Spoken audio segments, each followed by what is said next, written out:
Okay, so this is sent in from someone on Facebook, I think, or on the Google community. I'm not sure which one. And I wanted to get onto these. I really like where you're going. I feel like you have a real grasp for portraiture, and I think you have lots of courage as well. And you have a nice balance between cartoony and realistic right now. The way you did these eyes, zoomed in, zoomed out, look great. These eyes look really, really good. Son of a bitch. I'm trying to teach. So yes, these eyes look really, really good right now. I wouldn't change a thing about them. What I really like about them is how you manage to create a consistent shadow that travels from here to here through this dip in the nose. So from the side of the nose, it does something like this. You created a beautiful little transition in this area. And that's because it's all one consistent socket and the nose just protrudes right out of it.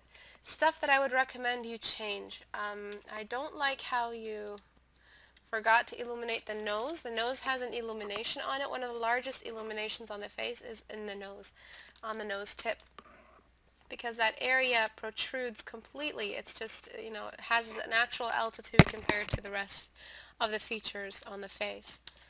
Let me just create that ring of blush. And then place in the highlights. The cheekbones should not be lighter than the nose, because if they are, you're telling me the cheekbones are higher than the nose. So if we were to see this face from the bottom up, the cheekbones would go out all the way, and then we'd have the nose, and then we'd have the cheekbones again. That's what you're telling me when the cheekbones are the lightest. You don't want to do this because that looks creepy. You're going to create a character that looks like Cruella de Vil.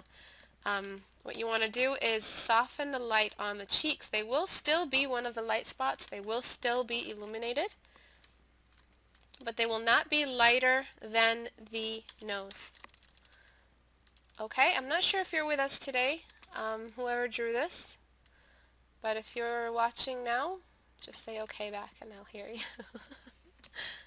Alright, another thing that I really liked about what you did, and you guys who are watching right now, please take a note of this and make sure you do it too. When you have a sphere and the light is shining on the sphere, what happens is that the light will shine and we will have a core shadow, which is the first most responsive shadow on the form. So it's the biggest, it's the fastest response of that shape with that light. That shadow is the response. That shadow is the baby. So a circle married a light, and she wore the little veil, and the light wore a little tux. Okay, and they got married. The core shadow is the baby. All right. So I hope you remember that. It's a good story to remember with. Whoopsie. So this core shadow right here is this core shadow right here. All right. If you don't have that baby, then the marriage fails. If you don't, wow, that's weird shit. Like, it's like trying to make me think about my own life.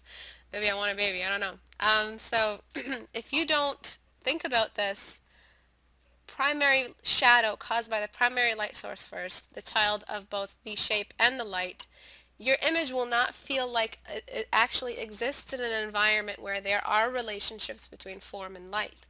Well, if that doesn't happen, then what are you drawing? You're not drawing anything that comes out of this universe, that's for sure. Anything that happens in a room is a relationship between form and light. The object that was there, it's in its density or transparency and the way it responds to the light source and its intensity and its color. So if you don't have a core shadow, especially portraiture, so it's different when we're talking about the principle separate from the topic. We're bringing in a topic, and the topic is portraiture. If you're skipping one of the most core shadows in portraiture, which is the shadow that runs across the face, the halfway across the face, this one right here, if you're skipping this shadow, then you are doing a disservice to the portraiture. You're doing a disservice to your painting. You are skipping one big principle of science. That's something you should never do. So anyone who does that right now, keep doing it. And anyone who doesn't do that, who doesn't use a core shadow in their painting, please start thinking about what are the biggest shadows in this painting, and I have to consider them first. I have to draw them first. What do you consider first? How? In the first 5 minutes of the sketch, that's where you start throwing in the largest shadows. That's where you're going to start throwing them in, when your brush is largest. Okay, so where are the other areas that this shadow happened? You put the shadow here and here. I love it. It's beautiful. And it's the reason why I can really relate to this painting so well. I feel this painting really does a lot for this face here does a lot for me. It's kind of on its way to looking like the League of Legends splashes style, so if you keep on going, I think you're going to reach that direction. Absolutely. Stuff I didn't like about this painting, other stuff I didn't like. I do not like the white background. White background never happens unless it's situational, unless it's environmentative. If that's a word.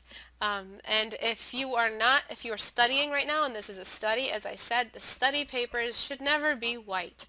You should not study colors and values against a white background because, or a black background, because what that will do is it will destroy any gradual step up of values happening in the painting. So if you're going to have gray to light gray to light gray beside a medium gray, and then that beside a darker gray, are you going to see that beautiful transition, that delicate transition, those really delicate borders in between all those values? If there's a smack dab in the middle white splash wash all over your image behind it, no, you're not going to see it because that white is going to drown out anything, and it's going to boost up the contrast. The contrast is going to go into hyperdrive, and any gradual buildup between delicate grays is going to be flooded out, and all you're going to see is gray instead of seeing the gradual grays within the grays. You're not going to see any detail in the grays. You're just going to see gray and then white. But if you have a gray background, a really friendly medium tone gray background, what that will do is it will allow you to see the gradual step up of grays. So always paint with a gray medium background. If you want to know the exact number I recommend, it's A6, A6, A6. Okay? Use that. This one is perfect. Just use this one. I know the little floody tool didn't really work, but let me see if it'll do a better job. Nope. So what did I just say? Can anyone summarize it in a couple sentences? I know I say it a lot, and I talk about this rule a lot, but there are newer students every day, so it's better that we repeat. Repetition is perfection. Use a gray background. Why should we use a gray background? Why should we never use a white background? I know I can explain it, but can you? So explain it to me. Okay. Use a coarse shadow and paint on gray. A6 background, shadows and face, or else it throws off every other color. Yes, coarse shadows are important, and don't paint on white, use gray. Use a gray background so your contrast, shadow, and highlight don't get blown out. Yes, so you can see the color correctly. So you see, you guys are using the word color. I want to say the V word because starting values will always be too high for everything else.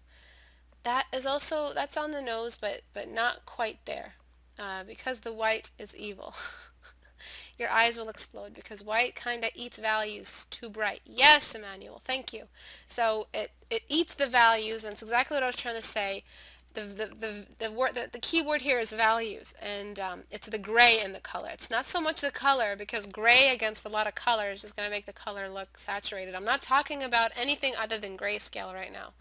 I'm talking about grayscale, all right? So yes, you're using color here, but if you were to be using grayscale, this painting would look very different. Your shadings would have looked very different because the gray would have affected, the white would have affected the grays you chose. So please use a gray background. Other stuff I would not like to see again is the tails. You have these, people like to draw the cartoony mouth and keep the tails on the cartoony mouth. So I'm talking about this mouth. Talking about this here, this lips, and then this tail. This little tail right here, nix it. You don't need it because it's a remnant of what your dependency on lines. That's it. That's the beginning and the end of it. You're depending on lines too much to create a lip that feels like it's smiling. So look what I'm doing. I'm literally just erasing it away, but yeah, you lost a smile, right? I'll bring it back. You just have to think about how that smile happens. First, let's just compare where it was before and where it is now. Before, after, so much more believable, so much more organic. The face feels a lot more approachable and relatable because it has realistic, now it has a more realistic, less uncanny expression to it. Before it was reaching uncanny, and that's another thing. If you have too many remnants from your line phase after you painted realistically, you're going to get into the uncanny valley because you're telling me that with these cartoony proportions there is realism. That's the scary uncanny little valley that people try to avoid, is when you're trying to bring in realistic textures on unrealistic proportion. You need a highlight for the chin, the cast shadow for the chin. Okay, and then let's make her smile the way she smiled before, really, really devilishly. So what we're going to be doing, I'm going to bring in the liquify. The lips kind of tuck into themselves, into the cheeks when they smile. So they create a little tail, but it's a tail that is not made with a line, it's made with folds of skin and form.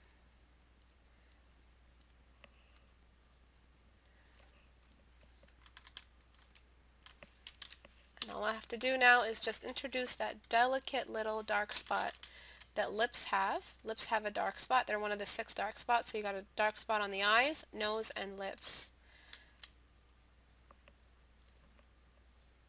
And now we're kind of making her smile. She's kind of getting that devilish smile back, that expression we had before.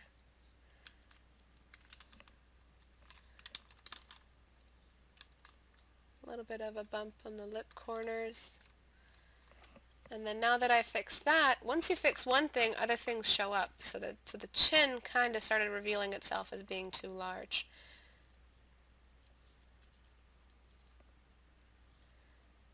Okay, and then there is the asymmetry in the nose. That's another thing that you had going. And there is the fact that the eyes have a cartoony curve to them. So the eyes are perfect the way you painted them, but the proportions, the lines and measurements underneath, the grid, was suffering a little bit. Okay, so I'm just trying to see those horizontal lines, those proportion lines that we use. Just trying to keep everything proportionate and symmetrical. Just like this. Alright, so that has a much more realistic touch to it than what we had before. So it's the same face. I didn't change anything at all with the feeling of the face, but I did take away the uncanny in the lips, the white background, tiny, tiny little symmetry corrections, but they will be visible to the trained eye. And the chin was a little large, very, very masculine chin. Kind of looked like a man wearing makeup. But if you want to make her look more feminine, even more feminine than this, all you have to do is remember the triangle that I talk about. The triangle is a very specific triangle, and it's large eye, so the tops of the triangle, and the tip of the triangle is near the chin. So this means that the chin has to have a certain narrowness to it, and softness to it, and smallness to it, in order to really amplify the feminine. You can still keep the bone structure, the sort of manly bone structure. And if you don't know what I'm talking about with the triangle, there is a video, the ogre versus the elf, that I made. So you guys can take a look at that if you don't know what I'm talking about. Okay, so actually, down, before,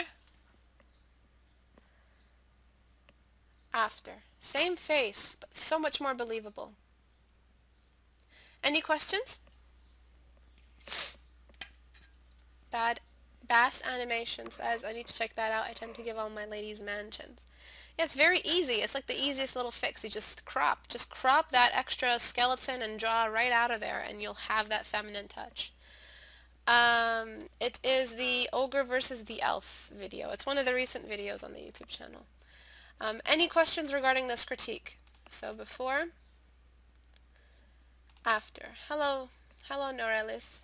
Oh my god, I forgot to welcome you guys. I'm so sorry. Welcome Zeralex, Unknown Trigger, Tomi, Tiki, Tamil, Vera, Sybil, Sonia, Sonyala, Sky, Shaggy, Scorchwa, Sarah, Russ, River, Red, Raka, Pineapple, Norelis, Monica, Mini, Linpug, Kobani, Correggio, Cal, Irish, I, Glynis, Gillyfishes, Fracas, Fiovali, Emmanuel, Decoy, Octopus, Diana, Death in White, Deadly Demeanor, David J, Danilin, Daily, Bupin, Bass Animation, The Being, Asia, Ado, and Acro, and everyone else hasn't signed in. Welcome.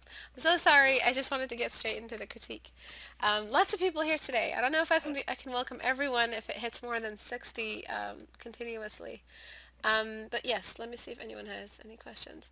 I feel smarter already after only 23 minutes. How to woman in profile and three-quarter view. I made a couple of videos on that as well. Scorchua. Can the core shadow be in another place, or is it always on the bottom side of the face? Of course it can be in another place. The core shadow is a response to where the light source is. So, alright, so remember how the form married the light and they had a baby together? The baby took after the dad, and the dad is the light. And if the dad is tilting to the right, the baby will do the same thing. Well, will respond to it, not tilt to the right. It will tilt away. So the shadow will tilt to the right. Tilt to the left if the light is coming from the right. So God, I'm so dumb. Like my stupid metaphors are so lame. But conceit, it's not even metaphors anymore. But try to remember it like this, that if you don't know where the light is, you're not going to know where the shadow is. And that's it. All right? What if the dad is fat? Then the baby will be very, very small. If the light is big, it won't create much of a chance for the shadow to really develop because the light is going to be enveloping everything. You're very welcome. Deadly Demeanor, this was your painting? Alright, I posted a thing on the group, Age for Critique. I can see my man-chin problem. I've sent you work. Yeah, keep sending the work. I will get it eventually. Alright, on to the next one. Actually, I just wanted to take a look at this one before I go. For this, whoopsie, where you're telling me here, you're telling me that there is light here. And then you're telling me that there is this really big bulge here. What you're telling me here isn't the same face over here. So if I were to see her from the front, she would have one side that has a really big cheek and one side that doesn't. So she basically has the mumps right now. The way to avoid this is to look at how you did it here. Where is the shadow starting? The shadow starts in the bottom. So you're telling me that this is the lowest, the depth, where the depth happens. This is where that moment where it comes, the grid line comes across the face and then goes down and comes back up. So you're telling me this is a pretty soft transition. I don't see any severe shadow starting up here. I don't see any large like bulges over here. So if you had done something like this, then it would make a lot more sense to me why this cheek is so big. I also didn't see any effect that it had on the lips. So when you're going to have like something of a wrinkle here on the side if the lip is that big. So do you guys see what's happening? I'm starting to match those two sides together. But that's not what you were telling me before. What you're telling me is that she had a pretty skinny side face and then this side was big. So you're going to have to choose which one is which and then stick to that. Okay. So I'll just go into liquefy, and since it's recommended that we do draw beautiful women in this industry, so I recommend you just match those two sides together.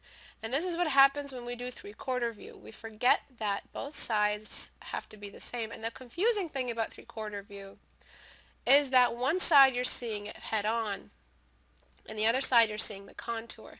So three-quarter view is the best challenge for those who don't think about form. It's the best diagnostic. It's like the best test. You know how you go to the doctors and you get a blood test and then you actually get tested for that specific illness that you might have? I will make a student draw me a three-quarter view painting of a face, and I will be able to see all of their problems because I will tell right away that they're not thinking about symmetry, they're not thinking about rotation, they're not thinking about function, and they're not thinking about grid lines. So this is all the stuff you're not thinking about right now. Before, after. All right? So can anyone explain what I just said?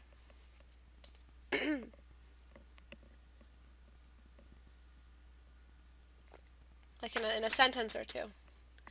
I always begin with my art as three-fourth view, and I always struggle. Think in 3D. Draw ugly woman. Pay attention to form, grid lines, and rotation of the figure that you're drawing.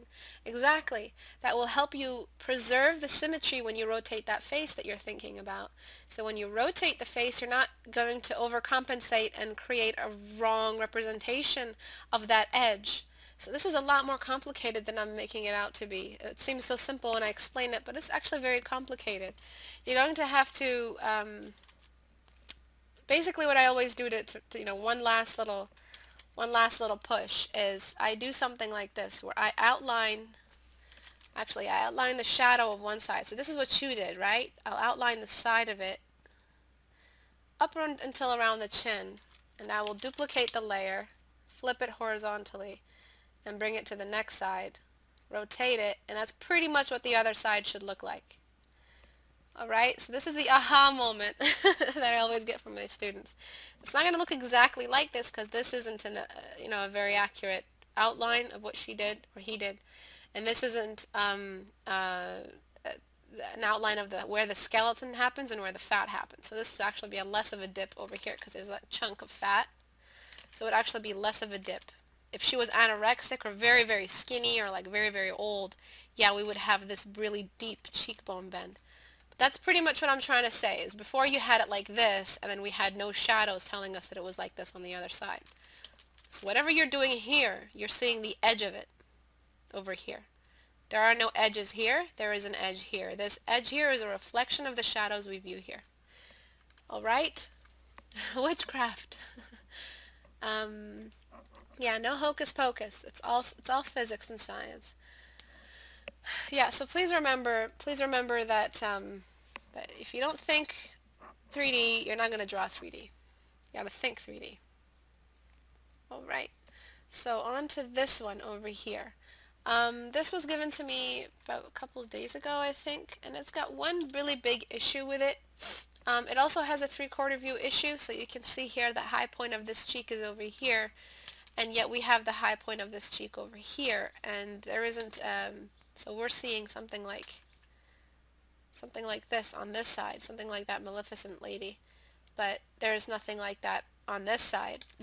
I would recommend, of course, a softer transition, so this highlight would be up here somewhere, and then we'd get all these shadows gradually traveling across, just like it's represented over here. But that's not the issue that I'm talking about. The issue is in the eye. Representational eye over realistic shading. I mean non-representational eye, cartoony eye, influenced with lines, and even though you got rid of the lines are still influencing it.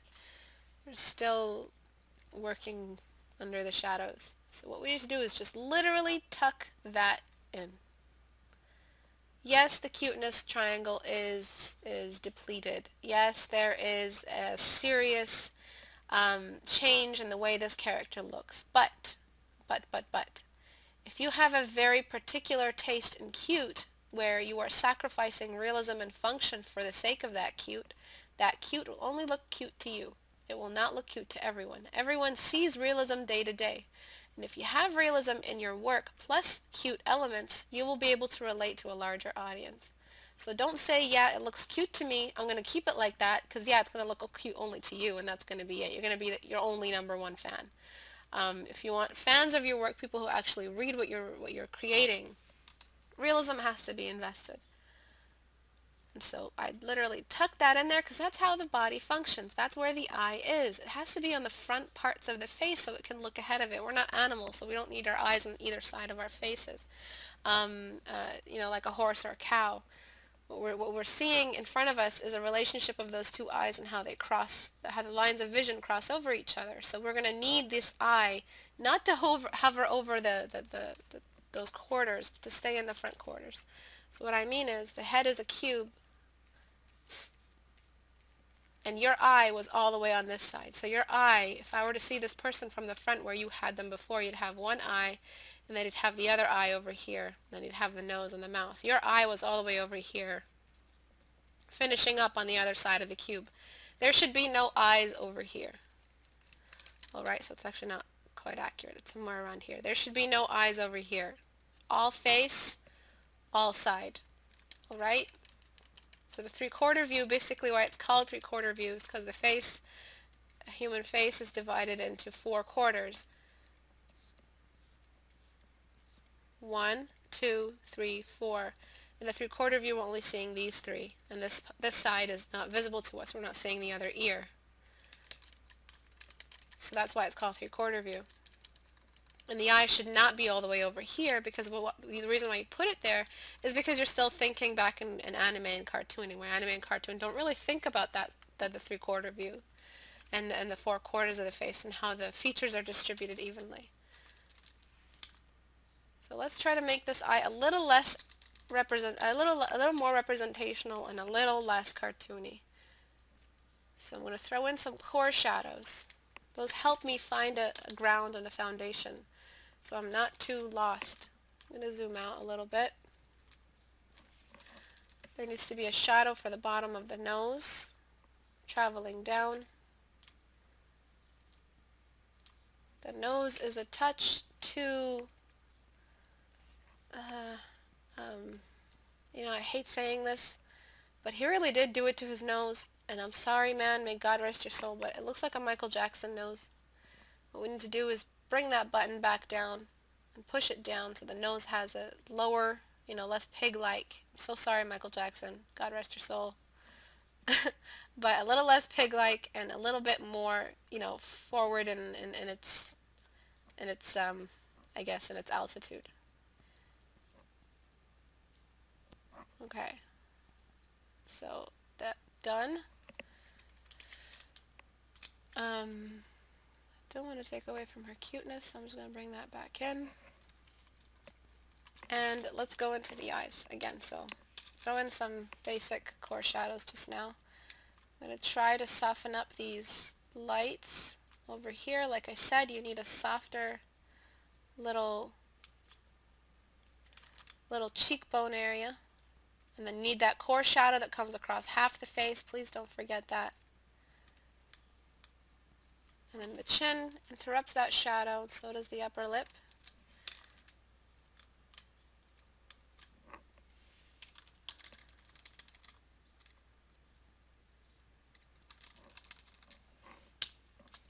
Okay. And then the corner of the lip there gets a little bit of that tail, but it's like less of a tail. It's that clash of flesh, folding of the flesh that happens on either side of the lip.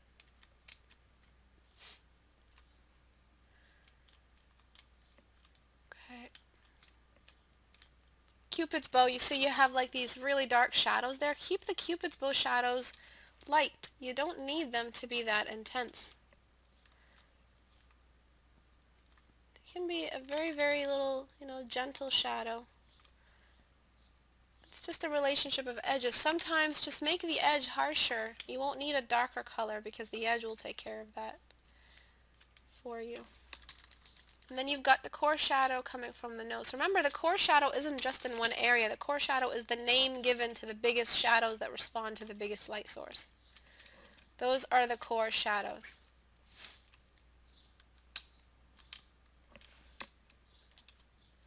Okay.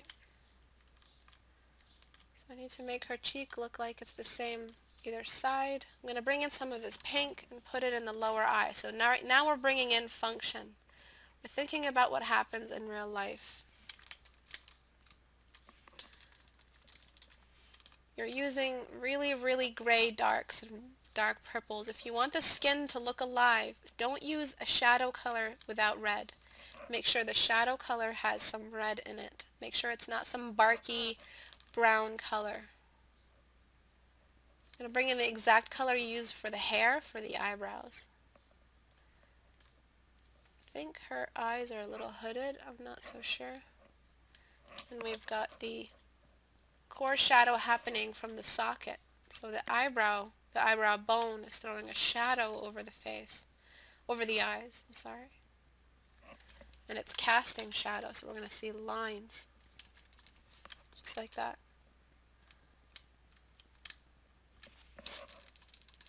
So I'm going to bring in actually I'm going to use yours, I think it's light enough, yeah. So I'm going to bring in all the lights on only the areas that are really getting the light. So we're getting the side of the nose,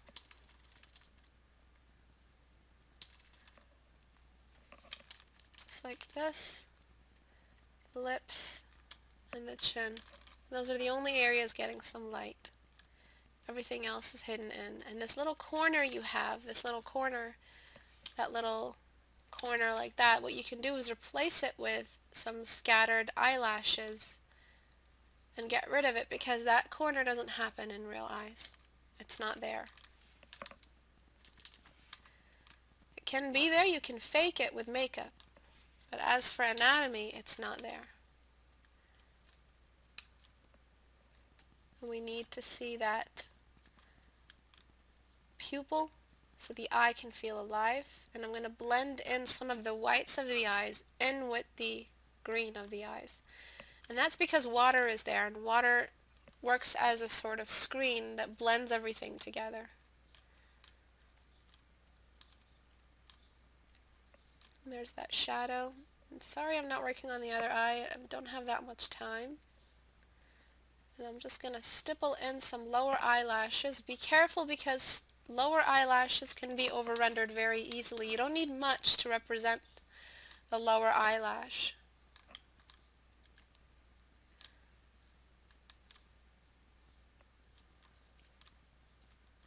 Okay. Sorry about my soft brush. It is kind of crashing the party, texture-wise. Some light on the inner corner of the eyes. It's just very, very delicate line to show where the eyelid still is in the shadowed area. Don't use a highlighter, because that's too bright. Highlights only exist in areas where the light touches directly, and I made a video about that, how to know where to place the lights. So it's not what it's called something else, but basically talk about parallel lines that protrude from the surface area and how they have to be parallel with the lights and vectors caused by a light source. It's available for anyone interested. So remember that box I drew around the head? The edge is right here, so you can see where the edge of that box is. It's right over here. Right over, it's actually very particular. It's right over here. So that's where all the light should stop. There's also a box here, a small box on top of the big box. And many other small boxes, and they only have one side that faces the light, so that's the side that gets illuminated.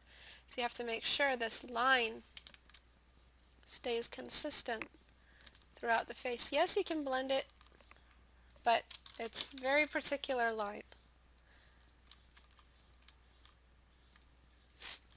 Okay, so you see that line right here? Make sure you don't lose that.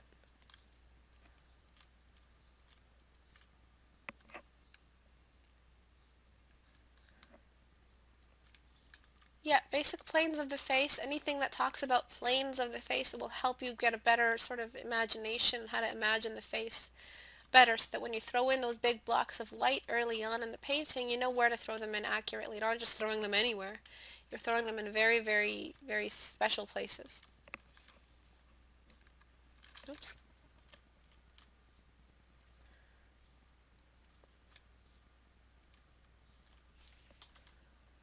Haven't really touched the other side. Don't have much time. Sorry, 1 second, guys.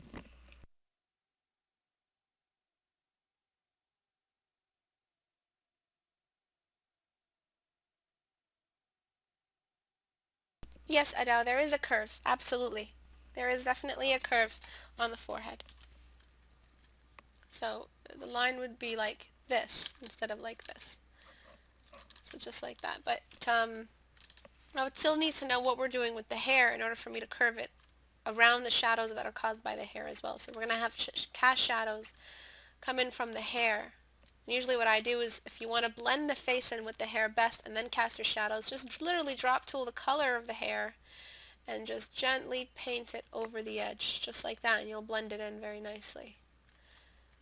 And then that dome, you'll know exactly where to get that high point of the dome. And the shadow here, as you can see, I curved it.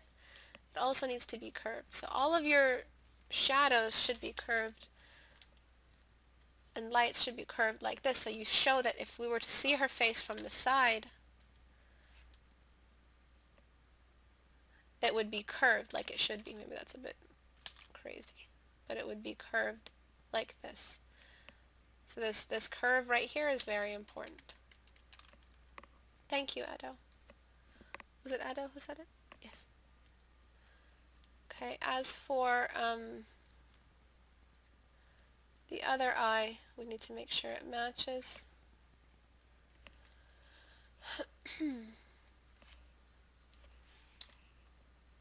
Oops.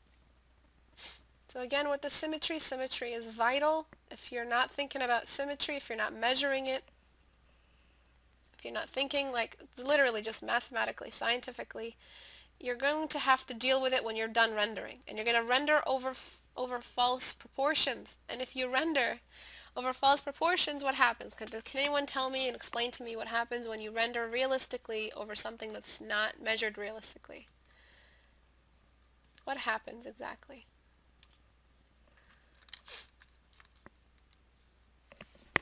Can anyone tell me? Uncanny Valley, a mess. Don't work. It does not work. The mistakes are more obvious. Thank you, Corey Key. Absolutely.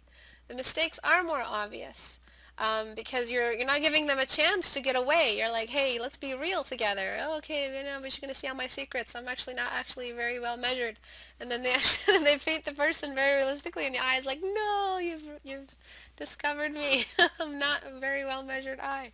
That's pretty much the storyline that goes through my head. I have like talking features. When I paint a face, the features talk to me. I know I'm crazy. So mistakes are more obvious. Anime style, yes, you're working with what's left behind a line. So anime can afford to be asymmetrical. Sometimes, not all the time. It will sort of have, escape route. But if you're painting realistically, there's no chance. You're screwed. You're either going to go Uncanny Valley, a mix between line and coloring realistically, or just plain mess. Exactly. A mess is like the perfect word for it. Doing cross-contour lines are great for studying curved surfaces. Absolutely. So I think what you're talking about is this.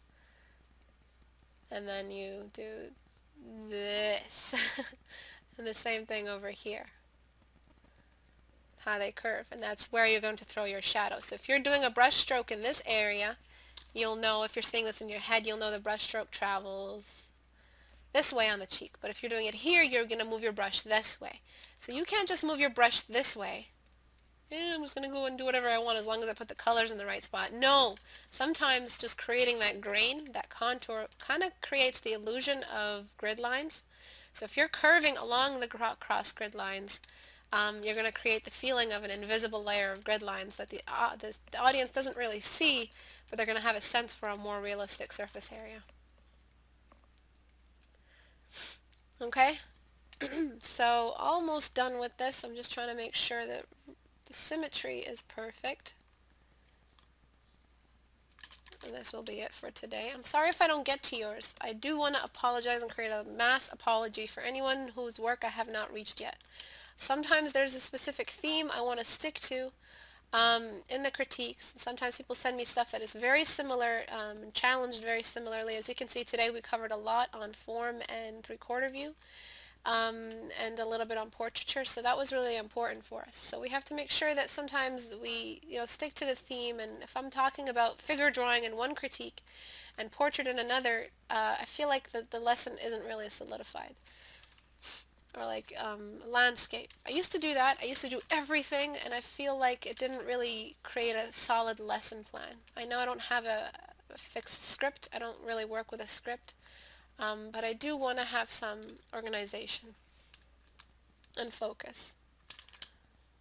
So I am sorry if I haven't reached yours yet. I know some of you are still present though, so thank you for the support and staying nonetheless. Okay, so let's take a look at the before and after. It's all about core shadows at this moment, and all about those the proportions, those realistic proportions that need to be focused on. I know it's a soft brush. I do apologize. Let me just actually sharpen. It's not a very good fix, but it does help to get rid of that texture. So before, after. Okay, so I did get the feeling of young girl from her, which is why I went towards the young girl look. Okay? But do you see what that eye did? It wasn't following the rules. It was like, hey, I want to be on both the first and the second quarter. I don't give a shit. I'm going to do what I want. I'm independent. I can do what I want. That's what that eye was saying right here. That's not good. Sometimes a little bit of dictatorship is required. It's a very greedy eye. So what you have to do is, punch it, get that baton, and smack it in the head and make it go back in line, so that you have function. I'm starting to sound like a dictator. Thank you everyone for coming. Stay connected. The critique hours are Tuesdays and Thursdays at 5 p.m. Eastern Time. I'm sorry about last week. I couldn't make it. I was trying to, but I couldn't. And again, Tuesdays and Thursdays, don't forget. Bye-bye, guys, and good luck.